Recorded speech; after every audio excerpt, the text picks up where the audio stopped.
As autumn approaches, soon it will be time for another series of Downton Abbey. And frankly, if you think of the downward trajectory that show is on, I dread to think what it'll be like. It'll probably just be an animated turd standing on a Tesco logo and screaming the word why. I mean, what the hell happened during Series 2?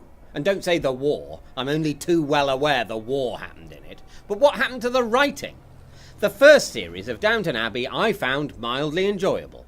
It wasn't brilliant, but it was a likeable and moorish drama. I say drama, it was basically soapy in appeal, but souped up with petticoats and footmen. Nothing wrong with souped up soap. Okay, it tastes slightly of soap, but mainly of soup. And soup is nice. Series 1 gave us vaguely interesting characters experiencing vaguely plausible events in a vaguely interesting setting. Who could possibly ask for any more than that in this day and age? Maybe in the era Downton Abbey fetishistically depicts, when everyone knew their place, drama was better, but in our current, less spacious age, it'll certainly do. It was well acted, it had funny bits, it was, in general, pretty well cobbled together. Then the second series came along and it went completely nuts. For one thing, it started hemorrhaging history. The first series used up about 2 years, which was already too much, but the second whipped us through a whole sodding world war. Which is all very well, but it was still trying to tell the personal stories, the love and hate and bonking that people actually watch for, at the same speed as before. So in one show you had that chauffeur moaning on about Ireland and the class system and suggesting a quick hump to one of the Lord's daughters, and then in the next you get her huffy yet slightly aroused reply, which would be fine, except in the story it's supposed to be 8 months later. Even before email, people got back to people about stuff like that in less time than it takes to kill another 400,000 men in trench warfare. It was as if the First World War was taking place in Narnia. And at the same time, the plotting went nuts as well. Everything started happening to everybody. It hadn't exactly been a gritty slice of cinema verite before, but now it crucially tipped over the line beyond which it's impossible to suspend your disbelief, and you can't help but realise it's just actors saying lies in hats.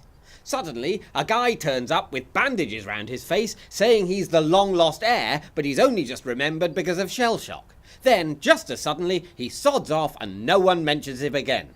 That's why I couldn't get particularly worked up about the supposed historical inaccuracies. The stories were already so lunatic that Lord Grantham nipping over to the Somme in an Apache helicopter wouldn't have noticeably increased the net daftness. But fine, sometimes TV shows are bad and sometimes good ones, or okay ones, go off the boil. So what? Well, the thing that really worries me about this is that it didn't make a blind bit of difference to the show's success. The second series was just as popular as, in fact slightly more popular than the first. All the people who got into the enjoyable first series continued with the bonkers second one without apparently blinking an eye. Or certainly not blinking enough of an eye to stop watching it. How did that happen?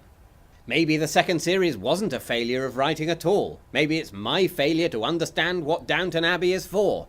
Perhaps it's just a delivery system for olden days hairdos and Dame Maggie Smith. The second series still has the collars and the curly bells and a big magic house in the sky. What does it matter what the pretend people are saying? But then why bother to make the first series good? Is it like drugs? You use the good uncut stuff to get your hapless victims hooked, and then you can just fob them off on the stuff that's cut with rat poison? Because if not, Series 1 is the shameful one, because it's a woeful waste of resources. Why bother making something remotely plausibly plotted and characterised when the vast majority of the viewers can't tell the difference? You're just wasting time and effort, which could be better spent thinking up jingles for car insurance comparison websites. The rising ratings for Downton Abbey suggest that properly scripting TV drama has about as much point to it as opening an art gallery for cattle. They're just standing there, chewing the cud, staring into space. If you invest a lot of effort into art to put in front of their vacant gazes, it's your own time you're wasting.